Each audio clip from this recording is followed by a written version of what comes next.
laissez-moi vous embarquer avec moi pour une aventure un peu spéciale. On est parti tourner au Maroc, en plein cœur du désert du Sahara. L'événement l'Eurostrip nous a invités à suivre leur trek 100% féminin. Alors, pendant les prochains épisodes, vous allez découvrir de nouveaux formats, des rencontres inspirantes et surtout vous allez ressentir la puissance de la marche et de la sororité. Alors attachez vos lacets, ouvrez grand vos oreilles, le voyage commence maintenant. Bienvenue dans cet épisode spécial du podcast enregistré en plein cœur du désert marocain. Aujourd'hui, on est parti marcher avec les trekkeuses d'Eurostrip pour aller à leur rencontre sur le terrain, là où tout se vit vraiment. La chaleur du sable, le vent du Sahara, les rires, les doutes et cette incroyable énergie collective qui unit toutes ces femmes. Dans cet épisode, vous allez entendre leurs voix, leurs histoires, leurs émotions, brutes, puissantes, sincères. Alors enfilez vos chaussures, prenez une grande inspiration et suivez-nous sur les pistes du désert.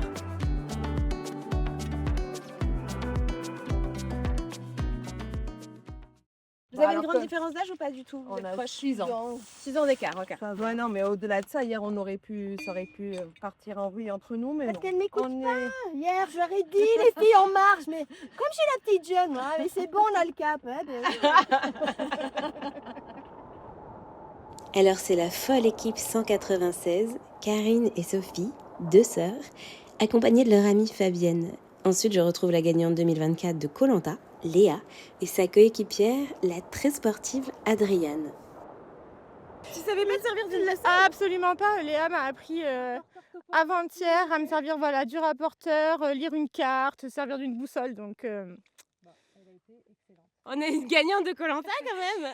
C'est vrai, j'avais gagné l'orientation, donc je suis obligée de performer là. Sinon, ça va pas le faire. Donc Adrienne, elle a trop la pression. j'ai trop la pression. Mais au contraire, t'es avec une bonne, on était sûrs.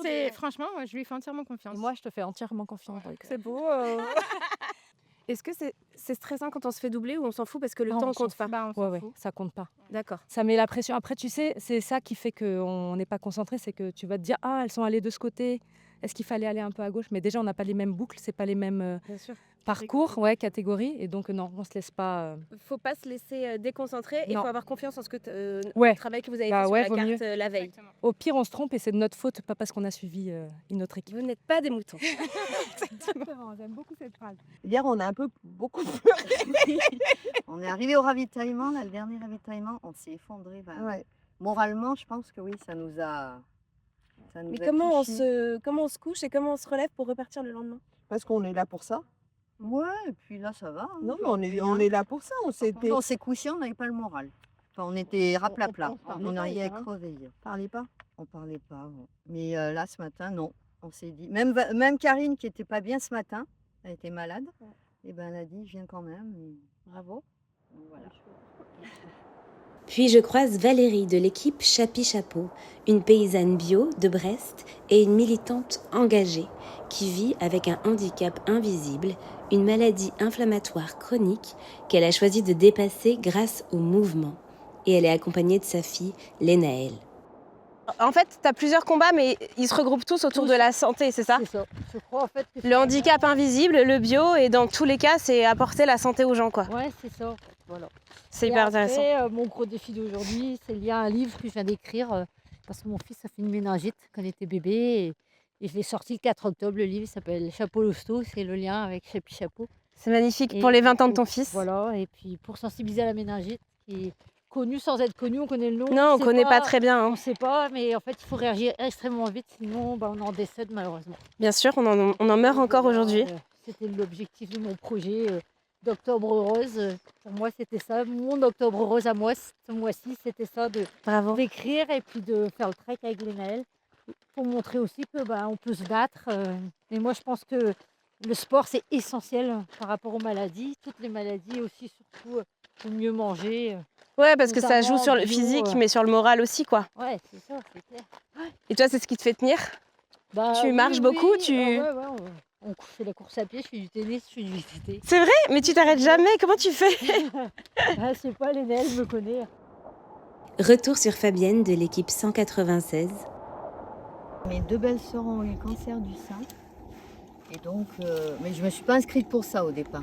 Mais bon, ça fait partie de ça. Et j'ai une collègue de travail qui est décédée. Donc, quand je me suis inscrite, c'était pour le sport. Et après, je me suis dit, j'y vais quand même pour elle aussi. Il y a la Derrière. cause qui Voilà, me il y a tient ça. vraiment à Ouais, cœur. ouais, il y a Et ça. que tu as vécu de près. Voilà, tout à fait. Ouais, je Oui. comprends. Et, C'est des et belles en raisons. fait, il y a une de mes belles-sœurs, elle est trop contente que je le fasse. C'est vrai? Ah ouais.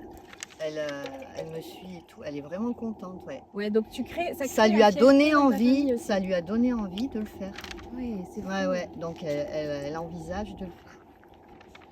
Tu te rends compte ce que ça veut dire que tu arrives à créer une étincelle Ouais, chez ouais, ouais, quelqu'un non, mais en c'est faisant sûr. quelque chose? C'est sûr, non, C'est non, super mais, puissant. ah ouais, ouais. Bah bravo, c'est trop bien. Je me retrouve ensuite à parler ménopause et activités sportives en plein milieu du désert avec l'équipe 197. Pour préparer ta ménopause à 37 ans, quels sont tes conseils? Faire du sport Ouais. et manger La sain. nourriture, ouais. C'est vraiment une question d'alimentation, j'ai l'impression. Alimentation plutôt anti-inflammatoire, quoi. C'est donc beaucoup de légumes verts, de feuilles. Oui.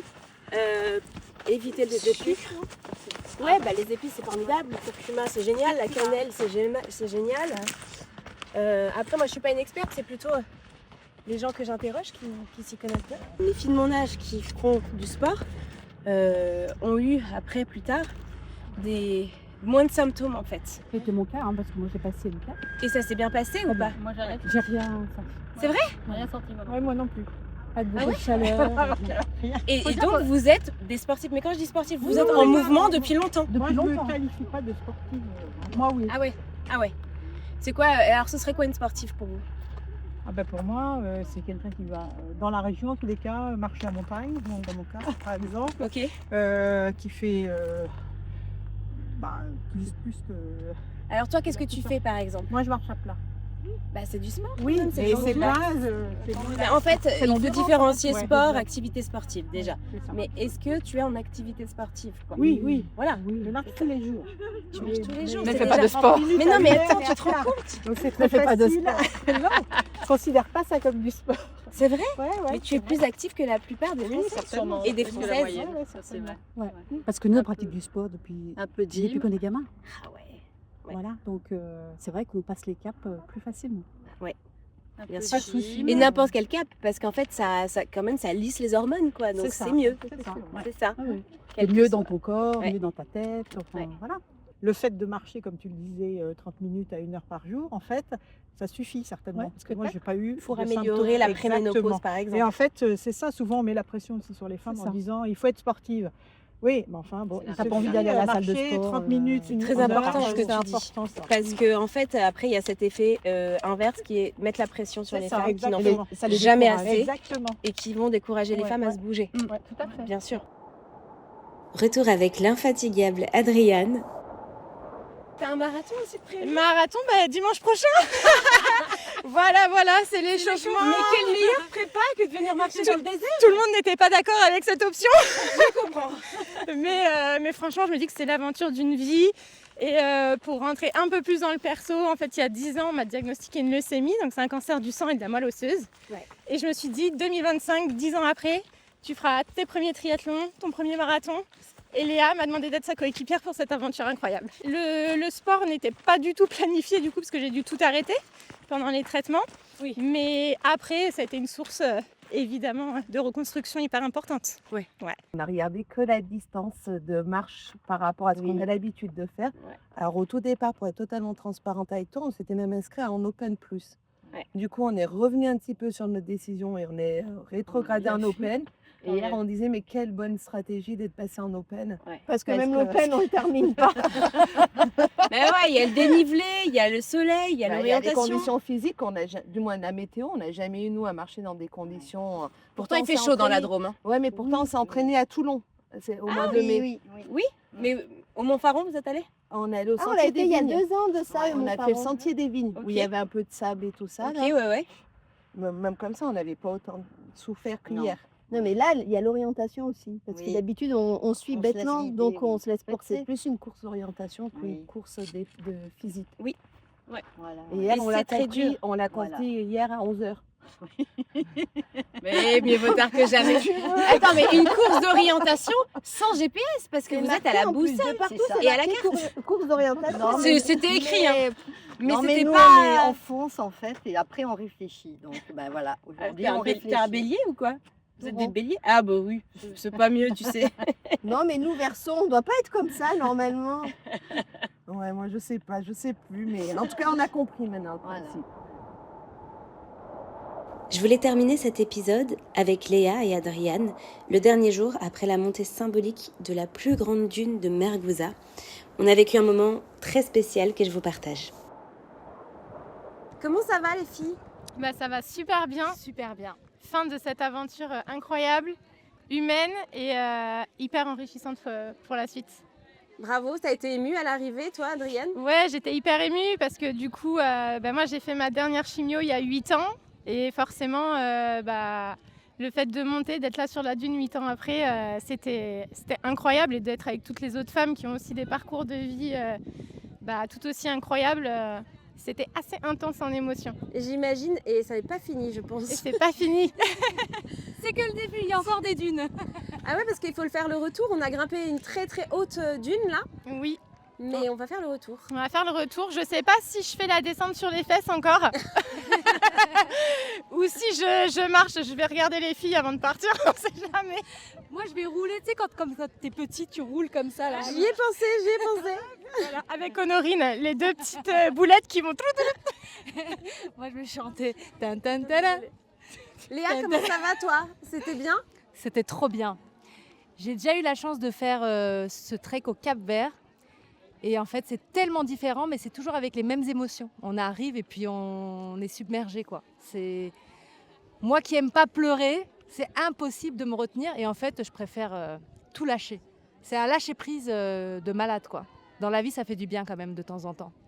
Exactement. Et de voir les autres, c'est hyper émouvant, je trouve. Grave, c'est ça le pire en fait. Ouais. C'est de se retenir et en fait non, on se retient pas. On a vécu intensément. Chaque seconde, j'ai envie de pleurer. Non, non, en vrai. Elle est hyper bonne. Non, en vrai, c'était intense. C'est fou. Ça te prend aux tripes, quoi. C'est vraiment ça. En 3 jours, ce qu'on vit, c'est fou. Ouais. Et c'est quoi votre meilleur moment? Est-ce que vous avez un temps fort de ces 3 jours, de ces 4 jours? Les blagues pourries de Léa. Est-ce que tu as réussi à tenir malgré son humour? C'était très difficile. Je suis obligée de lui dire de se taire pour s'endormir, hein, parce que sinon elle fait des blagues en boucle et elle s'arrête jamais. Elle dit ça, mais c'est elle qui lance. Elle Non, le cherche, elle est trop bon public. C'est vrai. Il y a beaucoup de bons moments en fait. Ouais. C'est j'en ai pas un moi. Moi, en fait, j'ai tout appris en plus sur l'expérience parce que je m'étais jamais servi d'une boussole ou d'un rapporteur topographique. Donc Léa m'a tout appris. Et après, de partir comme ça, t'as l'immensité des paysages et t'es là et t'es seule, quoi. Et t'avances. Les filles, je vous ai pas demandé, vous êtes connues comment? On s'est connus sur des événements sportifs sur lesquels on était invités respectivement. Et du coup, on a commencé à se parler comme ça et les caractères ont matché. Et du coup, c'est Léa qui a été invitée ici pour vivre l'aventure et qui m'a demandé d'être sa coéquipière, son binôme. Tu sais, on parle de coup de foudre amical et c'est vraiment ça, quoi. Ah On ouais? a eu les bonnes énergies ensemble et puis ça a matché. Et voilà, on se retrouve là, c'est fou, hein, une rencontre comme ça et tu te retrouves en haut du désert. Mm. Comment elle s'appelle la dune? Aïb Cherbi. Aïb Cherbi? Absolument pas. Je sais. Elle dit n'importe quoi. Mais c'est vrai que moi, je vous ai suivi sur votre course. Vous vous entendiez super bien. Il y avait vraiment une vraie connexion entre vous. Vous parlez le même langage. C'est vrai.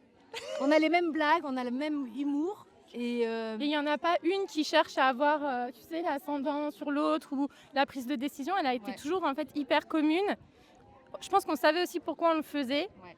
Et du coup, on a avancé main dans la main et c'est ça aussi qui a fait que l'expérience était incroyable. En tout cas pour moi. Ouais. On peut revenir un peu sur le pourquoi justement, parce qu'on en a parlé un petit peu quand on marchait, mais Eh ben, c'est toi, vrai c'est que très fort. moi, c'est fort parce que du coup, en 2015, on me diagnostique une leucémie. J'ai 24 ans, je suis en dernière année de droit. Et puis, ta vie s'arrête en fait. Ta vie s'arrête.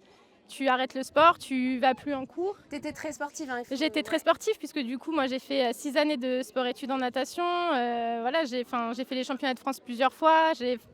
C'était du haut niveau et tout s'arrête.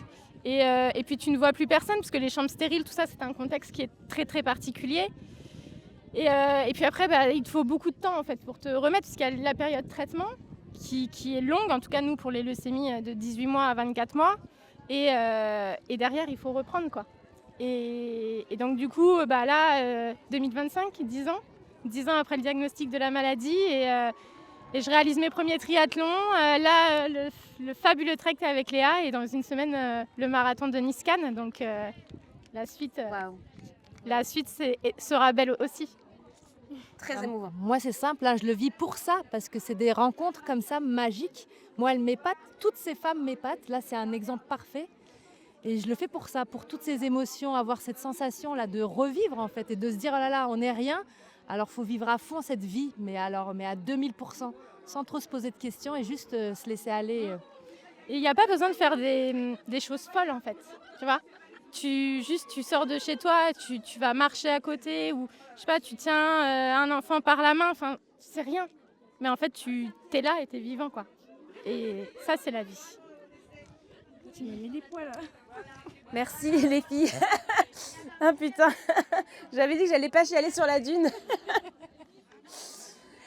Je suis trop contente de le faire avec toi, c'est un truc d'où on vient et où on est, quoi. Oh, je ris. Merci. Merci Honoré, merci. Je suis très heureuse de m'avoir rencontrée. Je fais tant mieux. Voilà, c'est la fin de cet épisode. J'espère que vous avez apprécié cette conversation et que ça vous donnera envie de mettre plus de mouvement dans votre vie. N'hésitez pas à vous abonner et à laisser un avis sur le podcast, ça nous aide beaucoup. Et je vous donne rendez-vous la semaine prochaine pour un nouvel épisode. Et en attendant, je vous souhaite une semaine mouvementée.